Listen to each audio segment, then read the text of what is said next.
Ya, bismillahirrahmanirrahim. Assalamualaikum warahmatullahi wabarakatuh. Ya, sebelum kita masuk ke materi kita pada hari ini, saya ingin memberikan catatan sedikit terkait dengan tugas minggu lalu.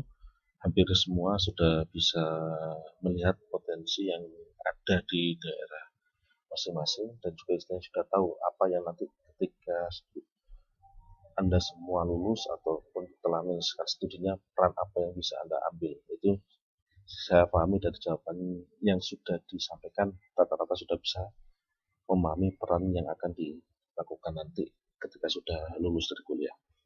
Ya, untuk yang materi kita terkait dengan prinsip hukum perbankan syariah, ini akan membahas tentang prinsip apa saja yang harus ada di dalam pelaksanaan operasional bank syariah.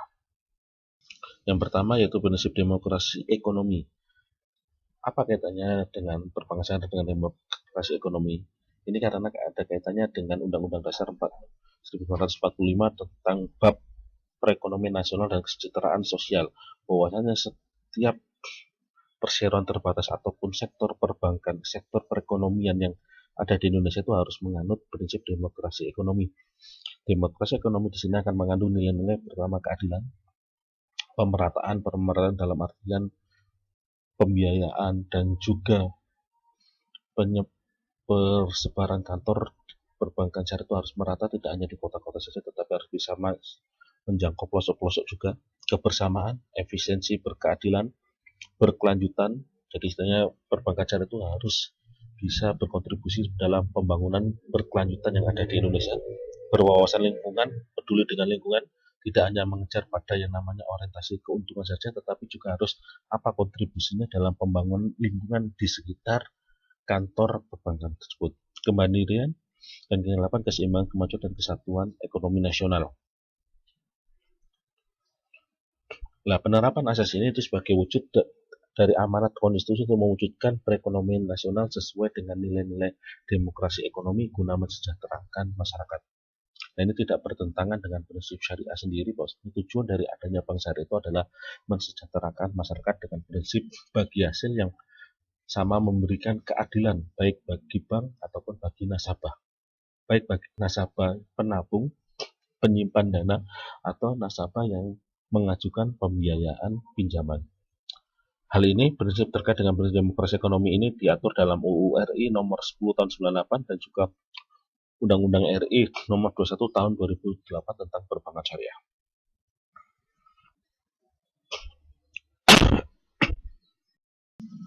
Nah, prinsip yang kedua ini sudah jelas, karena namanya perbankan syariah berarti harus mematuhi yang namanya prinsip syariah. Prinsip syariah ini akan bahwasanya dipastikan semua aktivitas bank syariah terbebas dari yang namanya magrib, yaitu maisir, goro, dan riba.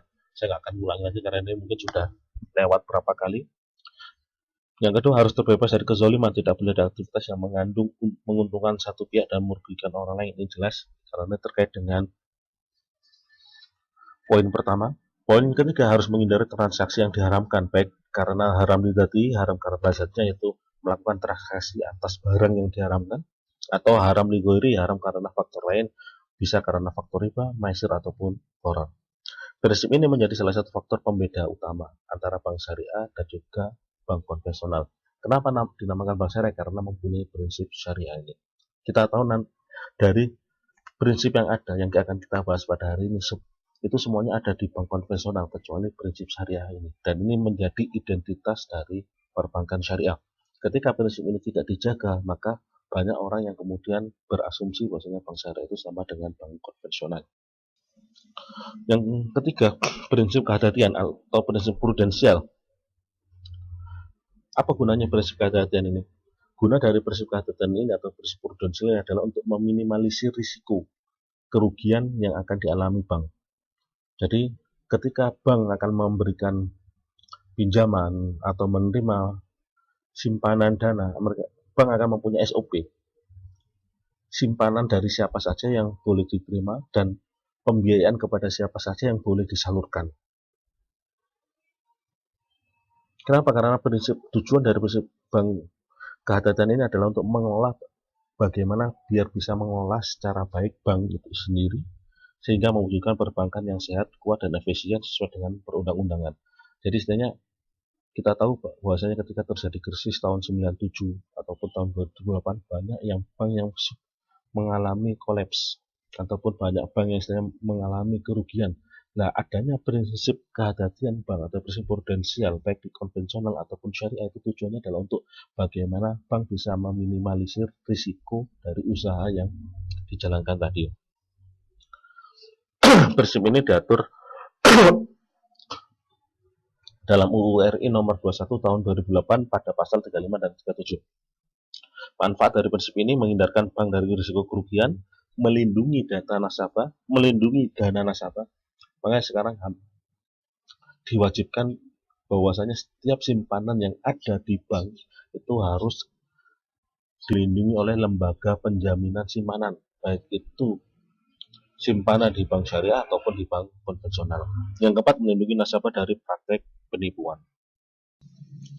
Dalam pelaksanaan, bank syariah menjalankan prinsip ini melalui menyampaikan laporan keuangan kepada OJK. Ini laporan tahunan, yaitu neraca tahunan dan laporan laba rugi. Ini bisa Anda akses semua di Google.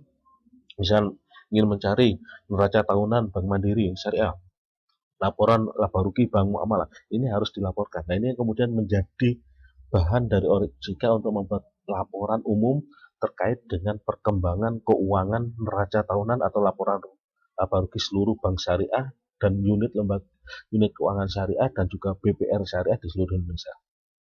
Yang kedua, laporan berkala lainnya sesuai dengan POJK. Yang ketiga, mengumumkan neraca dan laporan laba rugi kepada publik. Nah, ini selain dilaporkan ke OJK juga dilaporkan kepada publik agar publik tahu bagaimana kesehatan dari bank. Bank itu dikatakan sehat kalau neraca tahunannya itu surplus, bukan minus. 4, menyalurkan pembiayaan yang tidak merugikan bank dan nasabah. Jadi makanya ada, nanti kita akan bahas terkait dengan prinsip mengenal nasabah, ada juga prinsip tentang kepercayaan. Ini adalah bentuk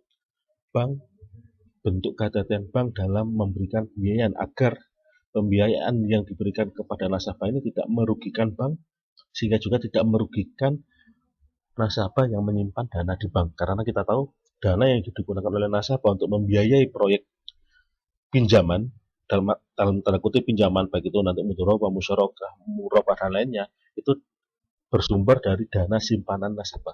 Sehingga bank akan melakukan kehati-hatian agar pembiayaan yang dia berikan tidak merugikan kepada bank sendiri dan juga nasabah yang menyimpankan dana. Yang kelima, mematuhi ketentuan tentang batas maksimum penyaluran dana berdasarkan prinsip syariah, pemberian jaminan, penempatan investasi surat berharga berbasis syariah.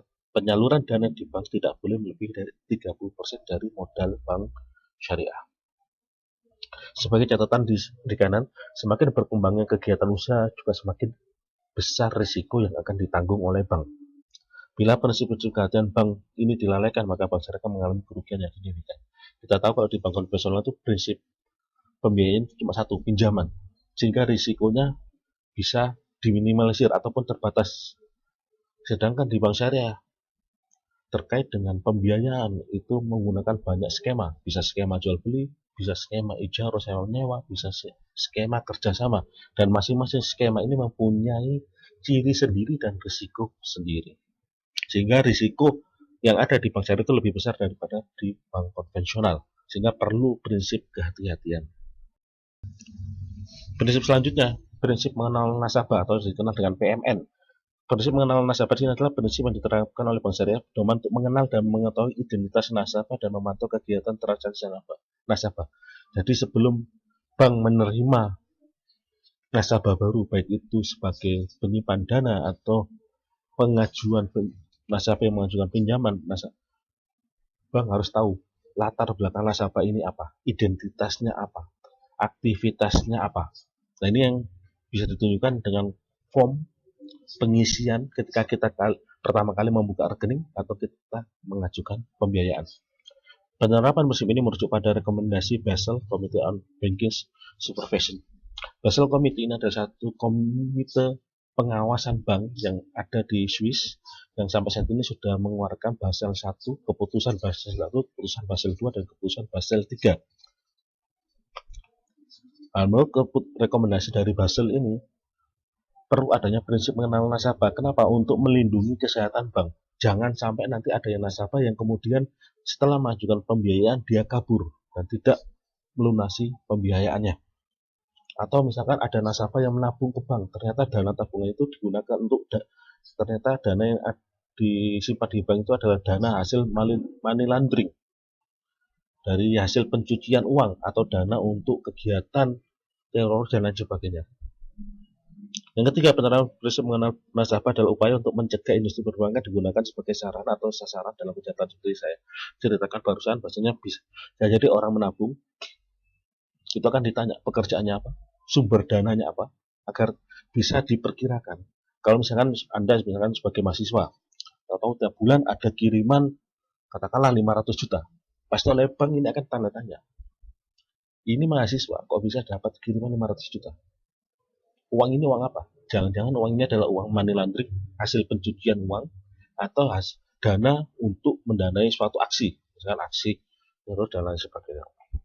Jadi di sini untuk mengukur kewajaran seorang nasabah dengan pekerjaan tertentu, wajarnya itu dana yang tersimpan atau tabungannya sekian, itu ada itu terkait dengan prinsip mengenal nasabah itu rumusnya sudah ada di perbankan.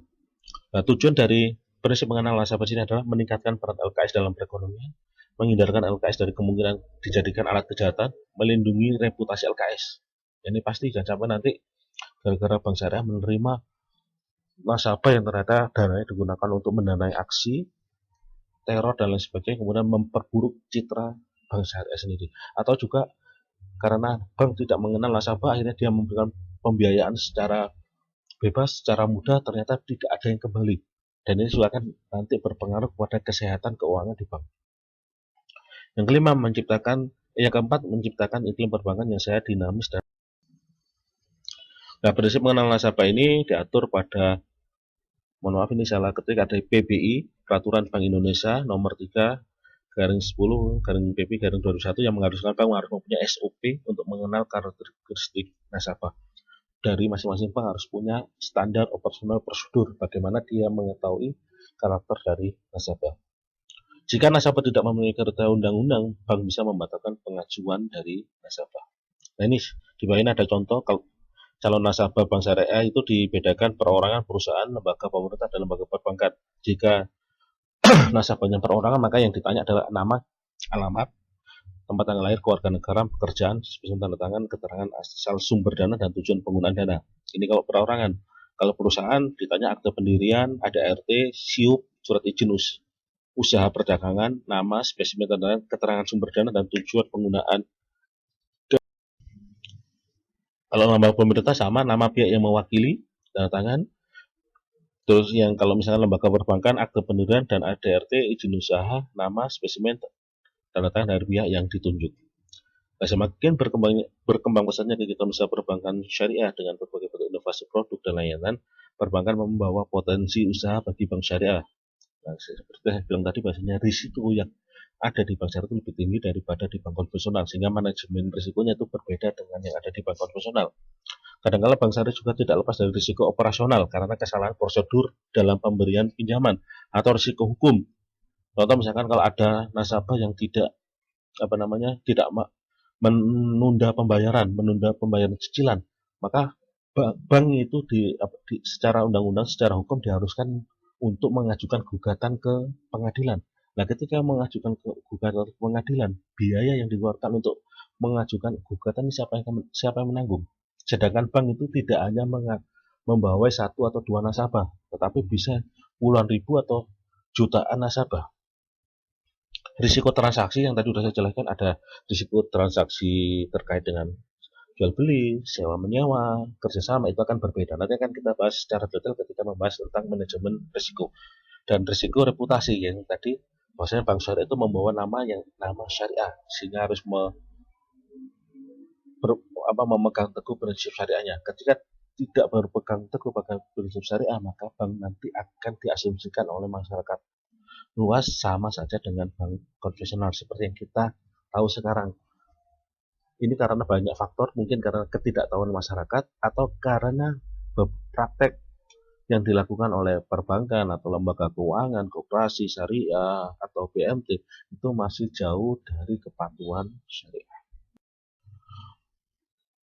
Selanjutnya, prinsip kepercayaan. Prinsip kepercayaan suatu prinsip melandasi terjalinnya hubungan hukum antara bank dan para nasabah.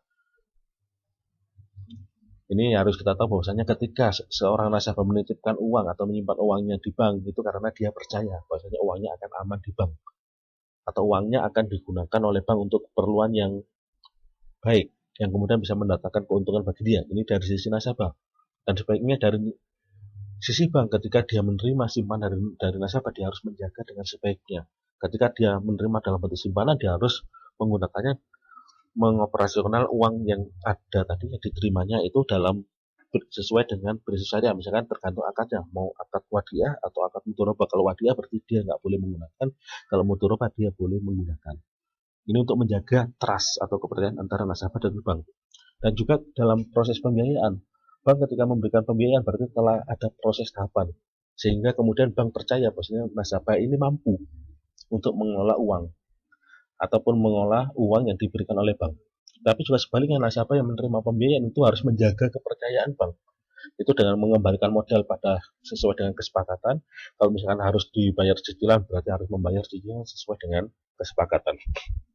Prinsip ini merujuk pada UU RI, Undang-Undang RI nomor 10 tahun 1998. Dalam menjalankan prinsip ini, bank syariah harus memegang prinsip transparansi, keterbukaan, akuntabilitas harus terukur, itu bisa dipertanggungjawabkan, profesional, dan kewajaran.